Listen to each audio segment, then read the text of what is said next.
Il était une fois, par un jour d'hiver, une reine qui cousait auprès d'une fenêtre en bois d'ébène. Dehors, il neigeait. La reine ouvrit la fenêtre pour regarder danser les flocons et elle se piqua avec son aiguille. Quelques gouttes de sang tombèrent alors dans la neige.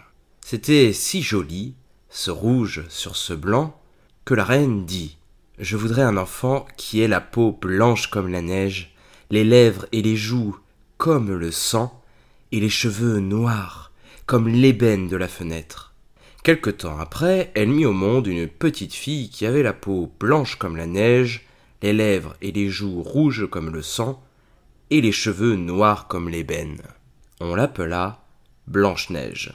Mais la reine tomba malade et mourut. Le roi se remaria avec une femme très belle mais très orgueilleuse. Elle possédait un miroir magique, et chaque matin elle se regardait et demandait « Miroir, miroir magique, dis-moi qui est la plus belle. Ô reine, tu es la plus belle en ce royaume. » Mais Blanche-Neige grandissait et devenait de plus en plus belle. Un jour, le miroir répondit « Ô reine, tu es très belle, mais Blanche-Neige est la plus belle en ce royaume. » En entendant ces mots, la reine devint pâle de rage et de jalousie. Elle se mit à haïr Blanche-Neige et bientôt elle ne put supporter de la voir. Alors elle appela un de ses serviteurs et lui dit « Conduis Blanche-Neige au plus profond de la forêt et tue-la, je ne veux plus la voir.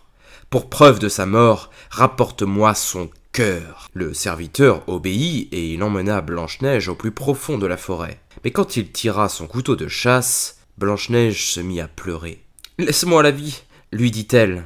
Je m'en irai dans les bois et je ne reviendrai jamais. » Elle était si belle que le chasseur se laissa attendrir. « Va, sauve-toi, vite !» lui dit-il tout en étant certain que les bêtes sauvages auraient vite fait de la dévorer.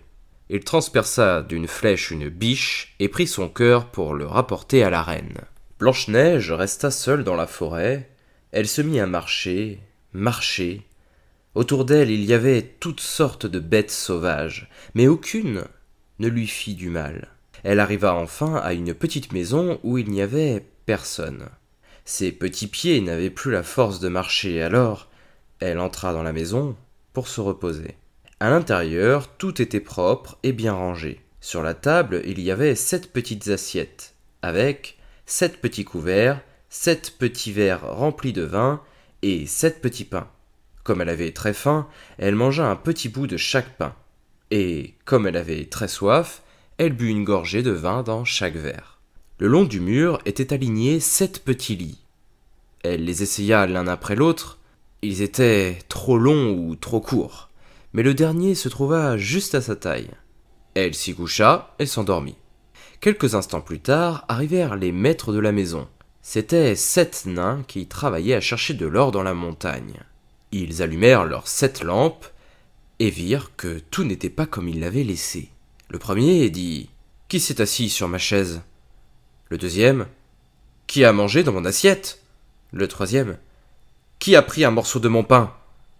Le quatrième « Qui a touché à ma cuillère ?» Le cinquième « Qui s'est servi de ma fourchette ?»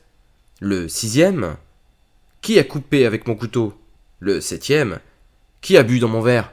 Puis, le premier vit que son lit avait été dérangé et dit « Qui s'est couché sur mon lit ?» Les autres arrivèrent en courant et s'écrièrent « Qui s'est couché sur mon lit ?» Mais le septième trouva Blanche-Neige sur son lit et appela les autres pour leur montrer. « Oh, comme elle est belle !» dirent-ils tous. Ils étaient si heureux de la voir qu'ils ne la réveillèrent pas. Le septième nain dormit 1 heure avec chacun de ses compagnons et ainsi passa la nuit. Au matin, lorsqu'elle s'éveilla, Blanche-Neige eut d'abord très peur en voyant les 7 nains. Mais ils avaient l'air si gentils qu'elle finit par leur raconter ses aventures. Alors les nains lui dirent « Si tu veux, tu peux rester avec nous. Tu feras la cuisine et le ménage et tu ne manqueras de rien. »« Oh oui, dit Blanche-Neige, je veux rester avec vous. Je veux rester avec vous. » Elle s'installa donc avec eux et s'occupa de la maison. Le matin, les nains partaient travailler dans la mine d'or, et Blanche-Neige était seule toute la journée. Ils lui dirent cependant de se méfier. « La reine saura bientôt que tu es ici. Surtout, ne laisse entrer personne. » De son côté, la reine croyait que Blanche-Neige était morte et que désormais personne ne la surpassait en beauté. Elle alla se regarder dans le miroir et dit « Miroir, miroir magique, dis-moi qui est la plus belle. » Et le miroir répondit « Ô reine, tu es très belle, mais derrière les 7 collines, dans les bois, auprès des nains, Blanche-Neige est 1000 fois plus belle que toi. » La reine fut bouleversée, car elle savait que le miroir ne mentait jamais. C'était donc le serviteur qui l'avait trompée. Rongée de jalousie, elle chercha un moyen pour se débarrasser de Blanche-Neige. Elle se déguisa en vieille marchande et parcourut les 7 collines pour arriver à la maison des nains. Elle frappa à la porte en criant « Dentelle, ruban à vendre, corsage et lacets à vendre. »« Une marchande ?» se dit Blanche-Neige. « Je peux bien la laisser entrer. » Elle déverrouilla la porte et acheta un joli corsage. La vieille lui dit « Viens, je vais te l'ajuster comme il faut. » La jeune fille ne se doutait de rien. Elle la laissa serrer le corsage avec un lacet. Mais la vieille serra de toutes ses forces, si bien que Blanche-Neige perdit le souffle et tomba comme morte. « Maintenant c'est moi la plus belle !» ricana la fausse marchande en s'enfuyant.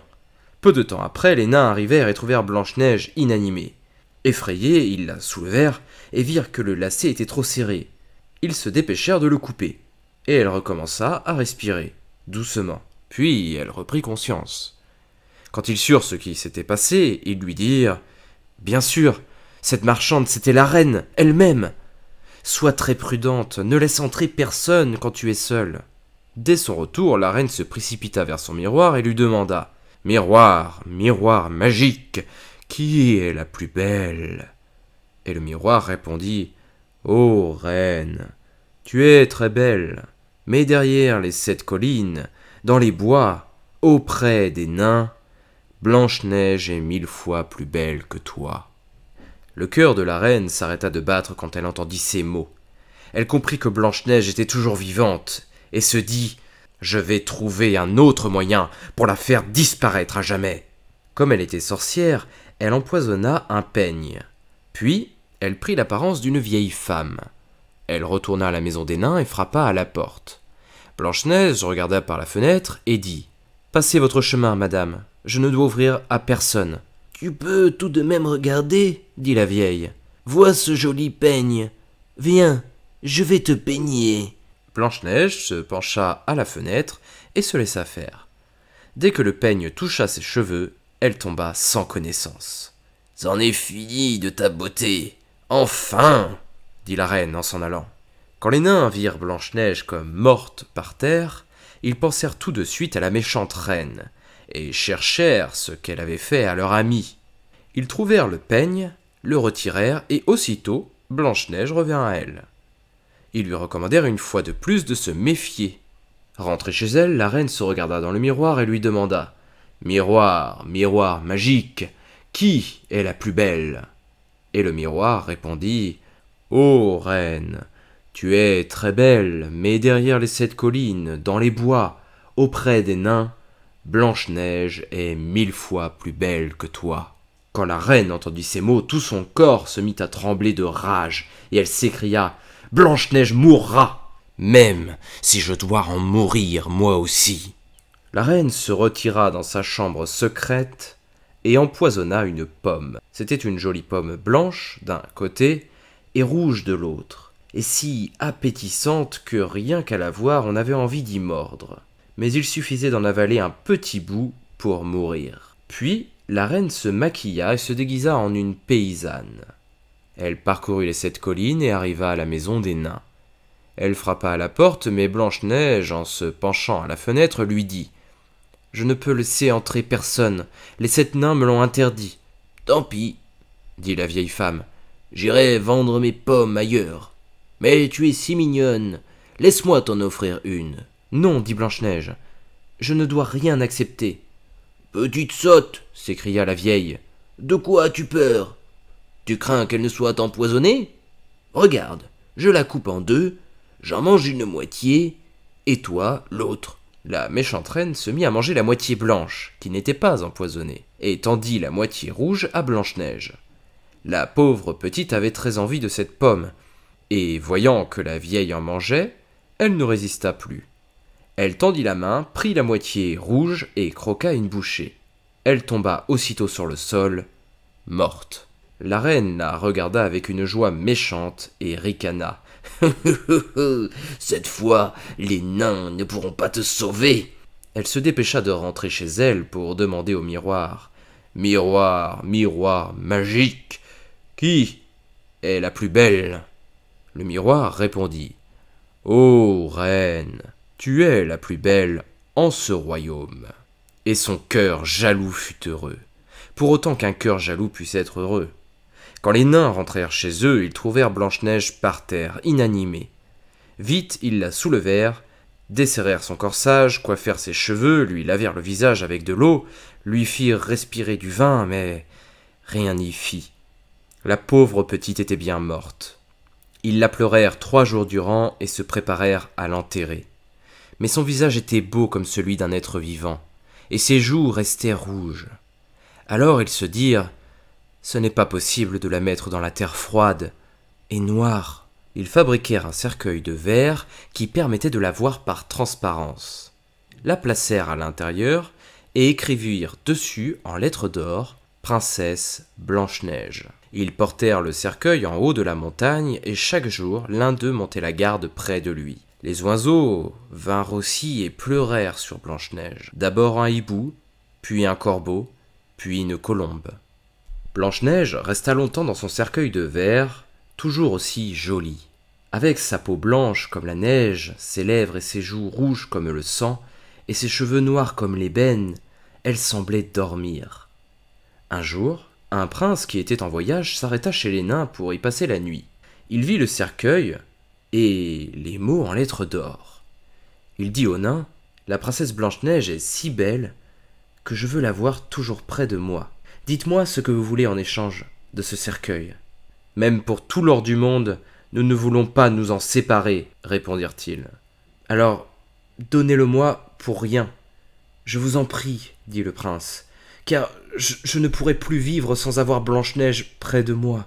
Désormais, je n'aurai pas d'autre bien-aimé qu'elle. » En voyant l'amour du prince, les nains eurent pitié de lui et lui donnèrent le cercueil. Les serviteurs du prince l'emportèrent sur leurs épaules, mais en marchant, l'un d'eux trébucha sur un caillou et la secousse fit sortir de la bouche de Blanche-Neige le morceau de pomme empoisonnée. Aussitôt, elle ouvrit les yeux, leva le couvercle du cercueil et demanda « Mon Dieu, où suis-je » ?« Près de moi, » répondit le prince. Il lui raconta tout ce qui s'était passé et ajouta « Je t'aime plus que tout au monde. Viens avec moi au château de mon père et nous nous marierons. » Blanche-Neige accepta de l'accompagner et le prince prépara un magnifique mariage. Il envoya une invitation à tous les rois et à toutes les reines qu'il connaissait. La méchante reine, la belle-mère de Blanche-Neige, reçut elle aussi l'invitation. Elle se maquilla, mit sa plus belle robe, ses plus beaux bijoux et se regarda dans le miroir en demandant « Miroir, miroir magique, qui sera la plus belle de la fête ?» Et le miroir répondit « Ô reine, tu es la plus belle ici, mais au mariage, la jeune fiancée sera 1000 fois plus belle que toi. » En entendant ces mots, elle cria les plus affreux jurons et devint folle de rage. D'abord, elle se dit qu'elle n'irait point au mariage. Mais elle avait trop envie de voir cette fiancée si belle. Dévorée de curiosité et de jalousie, elle se rendit à la fête, et quand la mariée apparut, elle reconnut Blanche-Neige. Elle resta un instant paralysée de terreur en voyant vivante celle qu'elle croyait morte. Puis elle se mit à danser, sans pouvoir s'arrêter. Elle dansa tellement qu'elle tomba morte d'épuisement sur le sol. Quant à Blanche-Neige, elle vécut très heureuse avec le prince.